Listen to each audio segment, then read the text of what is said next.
What in the name of the Constitution did we just witness? Welcome back to Real America Unfiltered, the place where the truth still matters, and where we don't let smooth-talking politicians gaslight the American people.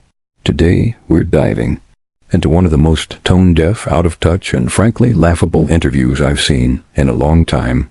This one features a liberal governor from Colorado, one of those climate-obsessed, career politicians who thinks raising your taxes and taking your gas stove is going to save the planet. Now here's the kicker. This guy goes on national television and not only trashes President Trump's America First tariff strategy, but he also tries to paint the Democratic Party as the sensible solution to rising costs, failing healthcare, and economic pain, the same problems they helped create. He even talks about RFK Jr. like he's some sort of hero for banning candy, while ignoring the fact that he gutted the CDC's vaccine committee. So sit tight, hit that like button, subscribe if you believe in real freedom, and let's break this down like true Patriots.1. You just heard, of course, us speak with the EPA Administrator Lee Zeldin, proposing rolling back these regulations on greenhouse gas emissions. How will this impact your state? Well, look, what's called for in these times, and we're seeing the impact of climate change, by the way, in Colorado, the 3 largest fires in the history of our state, all this last decade across the country, increased hail, weather event damage. It costs homeowners money. It endangers lives. So that's clear.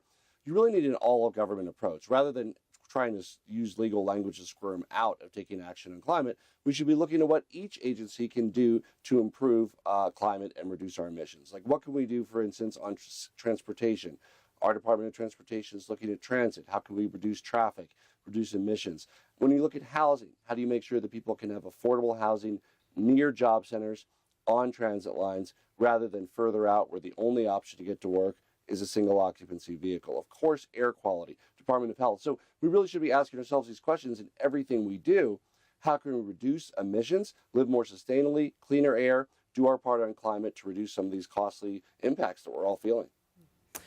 One, of course, other major area where the Trump administration is changing the lives of Americans is with tariffs. We're seeing this regime go into effect after months of delay. And there are some signs that many of the warnings economists had about it haven't come to pass. There is revenue coming in. There are manufacturers who have committed to building factories in the U.S. Do you see any upside to President Trump's tariff strategy? Well, there's certainly no upside. I mean, I do still hear some Pollyanna-ish conservative economists that think that what Trump is doing is negotiating to get better tariff rates, get them down to zero. That's the opposite of what we're seeing. With Europe, we've historically had a tariff rate of 2 to 3%.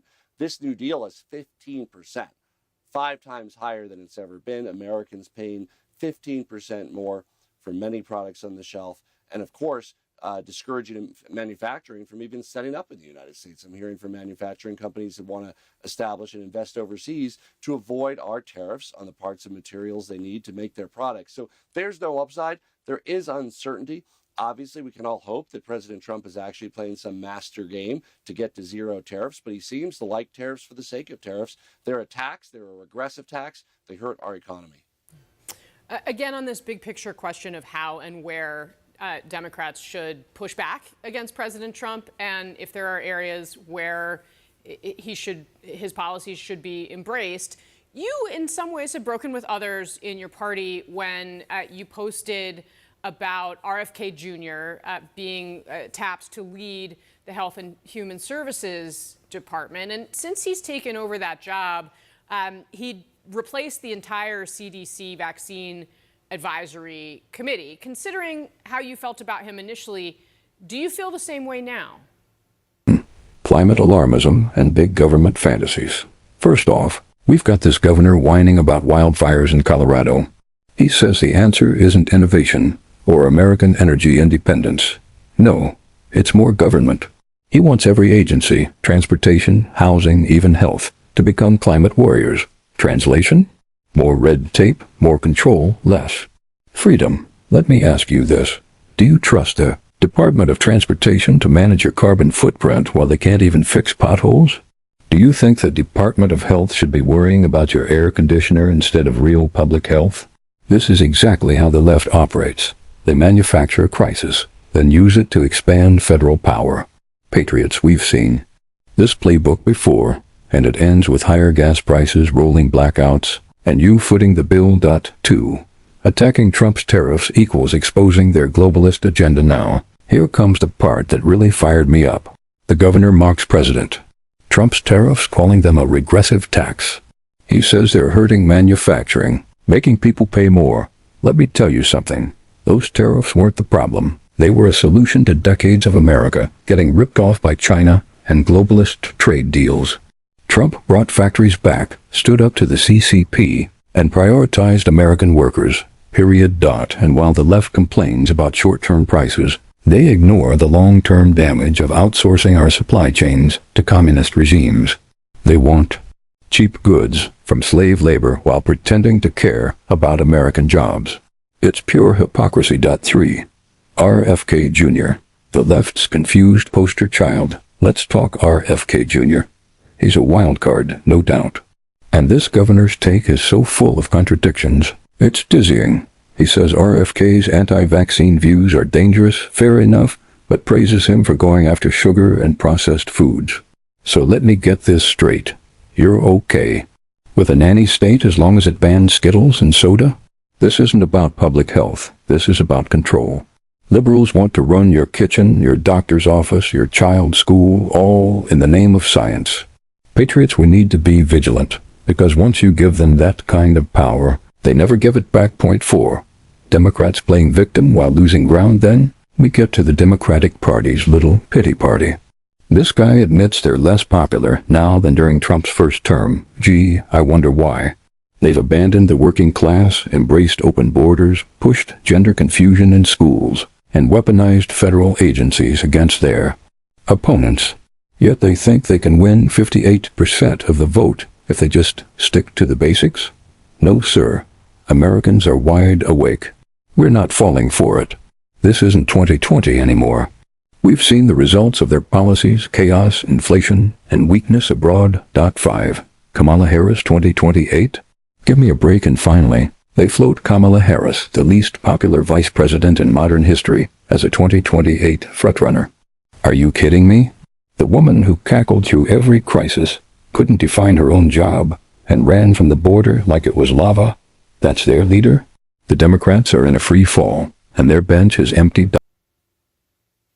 Well, to be clear, I've always said I don't agree with him talking about vaccinations in ways that are not true and in many ways could be dangerous, discouraging people from getting vaccinations. Of course, if he's talking about the dangers of processed foods and sugar, trying to ban red number 5 dye, reduce consumption of soda, candy, I'm all for that. I mean, anybody should. It's fact-based.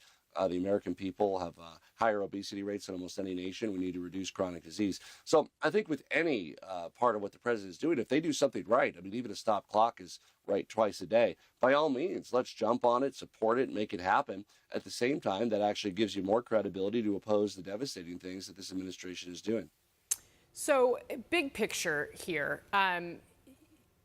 We've been talking a lot about how Democrats find their way back, right? And the reality is, right now, the party is much more unpopular than it was at this point in the first Trump term, right? There were big Democratic gains in the midterm elections in the first Trump term, but the party was relatively popular. It's not right now. What is your diagnosis for that? What's different now? Why are voters unhappy with you? Well, I would say two things. Ultimately, the goal of any political party, hopefully ours, is to win. That means getting to 51%. I hope 55, 58% gives you a little cushion. That means that you have to provide an outlet for people's frustrations from across the ideological spectrum, right? The Democrats need votes from everybody from never Trump conservative Republicans to disaffected socialists to moderates to progressives to liberals. They're all part of the Democratic coalition if we're going to win with 55, 58%. And at the end of the day, what most Americans want to see is a vision for making life better. And that's where Democrats can bring people together. How do we reduce costs? How do we improve the quality of life, make healthcare more affordable, improve the air quality that we breathe, strengthen our economy, Get rid of these costly tariffs that are already costing people as they're shopping for back-to-school items hundreds of dollars for their kids on top of what they'd otherwise have to pay. These are simple, common-sense solutions that make a difference in the lives of everyday Americans, and I think Democrats can get to 55, 58% if we stick to those basics. So one of your fellow Democrats, Kamala Harris, who of course was the party's nominee for president in the end in the most recent election, she just announced she's not going to run for governor of California, which leaves the door open for her to potentially run for president again. Considering what you've laid out about what Democrats need to do, is Kamala Harris the right person to be the Democratic standard bearer in 2028?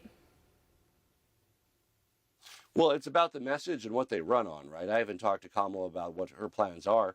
I think what we need is the ability to make sure that we can build that coalition of 55, 58%, win decisively, turn our back on this divisive Trumpian era of politics, and move forward with an era of prosperity and opportunity for the American people. And I think it's great that many people will hopefully run to be able to audition to see who has that voice and who's able to get that done and win. And of course, govern effectively to improve our quality of life. I'm tempted to ask if that's you, sir. It's not something that I've looked at. I'm focused on governing. It's my Okay. job. I have another year and a half as governor of Colorado. We're going to do everything we can to make life even better here. Fair enough. Governor, thank you very much for your time today. I really appreciate it. Look, this video was a masterclass in delusion, climate hysteria, anti-Trump tirades, blind praise for RFK, and wishful thinking about Kamala Harris. But underneath all that smooth talk is a party grasping for relevance while the American people suffer under the weight of their failures. We don't need more government. We need more freedom. We don't need politicians regulating hamburgers. We need leaders protecting our borders, rebuilding our economy, and putting America first. If you're tired of the lies, if you're sick of the elitist doublespeak, then stand up, speak out, and never back down. Like, share, and subscribe to Real America Unfiltered for more hard-hitting truth the media won't tell you. And drop a comment below. Are you ready to take our country back in 2028? Until next time, stay strong, stay loud, and stay free.